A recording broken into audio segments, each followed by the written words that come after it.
go. Let's go. Let's go. Here we go. Let's go. Let's go. Let's go. Pick him up. Pick him up. Next play. Next play. Bounce right. Bounce right. It's football time, baby.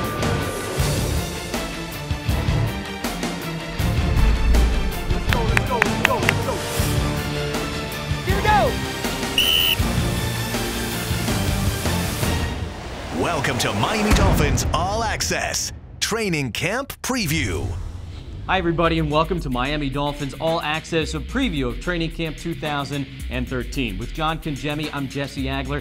Football is getting closer and it is a very exciting time for the Miami Dolphins. A lot of buzz this offseason around this franchise, and it kind of started off the field, John. You got the new logo and uniforms. Well, it's fun for the fans. It's fun for the players as well, Jesse. You have the new logo, which is exciting, the new uniforms, and the new colors based on tradition. So for the fans and for the players, they're going to look good in 2013. Hopefully they look good on the field as well. The Dolphins very aggressive in free agency. It was nice to see. I think aggressive is a great word for what Jeff Ireland did in free agency. He goes out and arguably gets the highest prize out there in wide receiver Mike Wallace. He was able also on the offensive side, Dustin Keller at tight end, Tyson Clabo at tackle. And then on the defensive side, Donnell Ellerbe, Philip Wheeler, Brent Grimes, just to name a few. So it was exciting times for the Miami Dolphins off the field. The team was also very aggressive in the first round of the draft. They trade up to make the number 3 overall selection, and they take Deion Jordan, the defensive end from Oregon. Well, they make a big splash, not only in free agency, but in the draft. They get a dynamic playmaker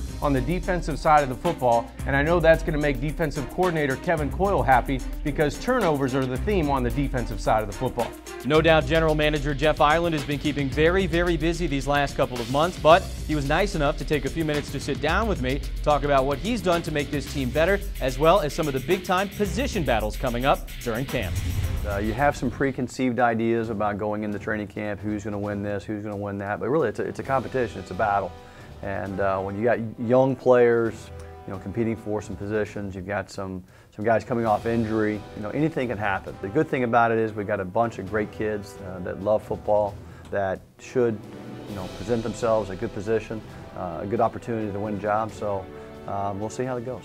Running back is another one, a lot of good competition there. Mostly guys that have been around. You do add a new body in the draft and Mike Gillislee, some undrafted guys that'll be a part of it. But a couple of guys that really now, with Reggie Bush gone, are going to have their opportunity. That's one position that I'm really looking forward to seeing pan out here in training camp.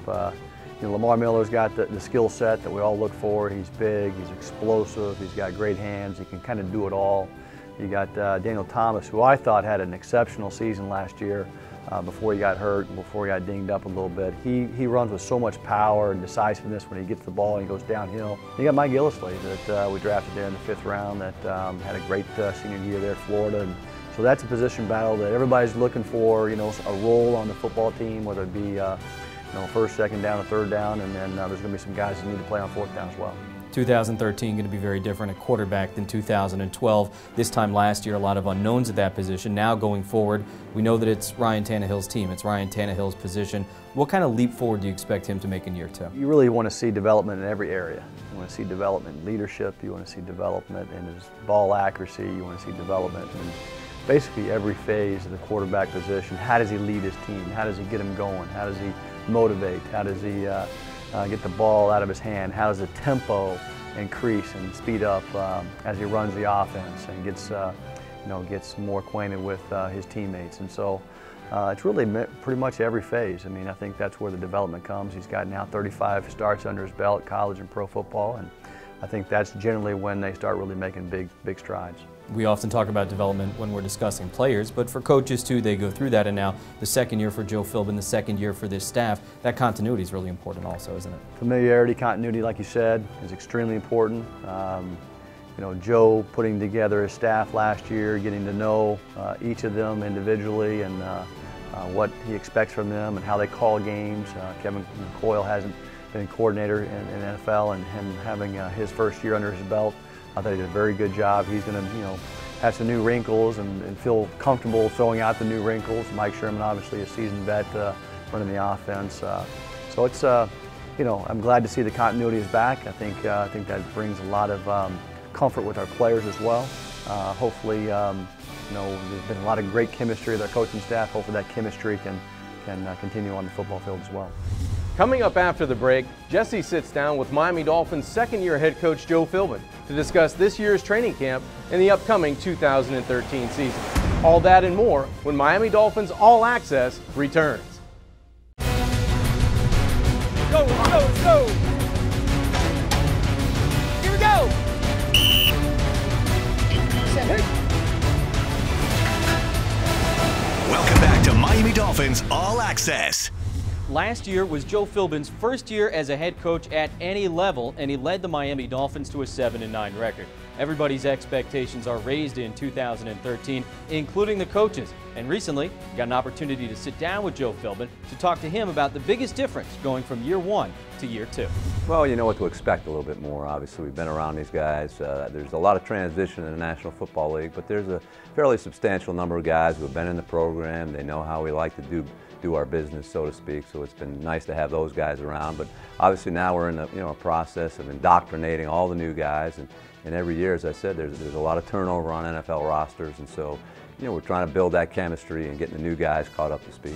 You have higher expectations this year for the team than you did last year? We want to build a championship program in every respect. We want to represent this organization the right way on and off the football field, and none of that's changed, and that's always going to be how things are as long as I'm here.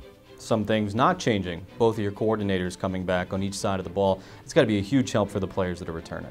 I said to our staff way back when the off-season program started, there's very few teams in the National Football League that have the continuity from a coaching staff perspective that we have. And I think that's a great advantage to us. Number one, it speaks to the quality of the individuals that I'm fortunate to have on the staff. I think we've got some excellent teachers and, more importantly, great men. And I think that's going to help us as we move forward. It's going to allow us, I think, to do a little bit more from a system and schematic standpoint than we did a year ago. And that, consistency in teaching should pay dividends on the field. For the fans and the media, one of the fun things this time of year, those position battles that sort of evolve and come into focus. How much do you enjoy watching those things take place? Fun. Yeah, as a coach, you're looking for development in all your players, whether they've started 16 games the year before, whether they didn't play a whole lot and just had a special teams role. Obviously now you inject a lot of new players into the program that haven't been with you. So sorting that all out is one of the challenges of a coach, and like you said, it's one of the exciting things. It's not like everything's locked and loaded as we head into the season. What's your favorite part of training camp? The coaching on the field, and that's the one thing that I think a coach really makes his money in what he does on the practice field. Launch and separate, hands and feet, finish, go! Get a block, get a block, get a block. All right, good job. The type of effort, the type of attention to detail, the type of focus that the players have on the practice field. In our philosophy, we've told the players many times that we believe in a great correlation between practice and performance, and so there's no substitute for in training camp for the practice field, and just being out there and then watching the tape afterward, and then sitting down with the players and meeting with them and correcting things. Let's talk about some of the new arrivals, and we'll start with the wide receiver Mike Wallace. He was the high-profile acquisition in free agency. What do you hope he brings to this offense? Well, I hope he plays up to his potential. I hope we can get him, to improve in a lot of different areas. He's caught on to the system very well. I think he's been a good addition in the locker room, starting to mesh with his teammates, I think, well also. And, we're looking for him to be a productive player and to improve as the season goes on and make plays at critical times for our offense. Not only your second year, Coach, but also your quarterback's second year. How much growth have you seen from Ryan in the last 12 months? Well, he had an excellent offseason. The biggest difference, Jesse, is now you've got 980 snaps from an NFL season. It's one thing when a rookie comes into camp and you show films of the previous season, hey, you can expect this coverage, you can expect this blitz in this situation, this type of leverage when they play this specific coverage. That's all good, but until you go out there and you do it and you feel it, and you sense it, and you learn from it. You make mistakes. You do some good things. You do some things, you wish you could have done better. So he's had, an awful lot of time to digest those 980 snaps. That's the greatest teaching tool that we have, is that experience and that 980 snaps. So obviously, just like any other player at any other position, we're expecting guys to learn from some of their mistakes and move forward. The other members of the rookie class, we're looking for the same thing. We're not looking for anything different from Ryan Tannehill than we're looking from Olivier Vernon, Lamar Miller, Michael Agnew, all those type of guys. We're looking for the same type of progress. we've got the extra preseason game this year, a Hall of Fame game early on against Dallas. How can you and your staff use that to your advantage? Well, it's going to be 165 snaps of film that we can use that 30 other teams aren't going to have in their evaluation of their roster. So I think that's number one. Gives us a couple more practice opportunities. We're not looking to drive the team into the ground, and it's going to be a long training camp. But I think the snaps, the competitive snaps, when the coaches aren't in the middle of things as they are in practice, is always beneficial to a football team. So I think that's probably primarily the number one benefit we're going to get.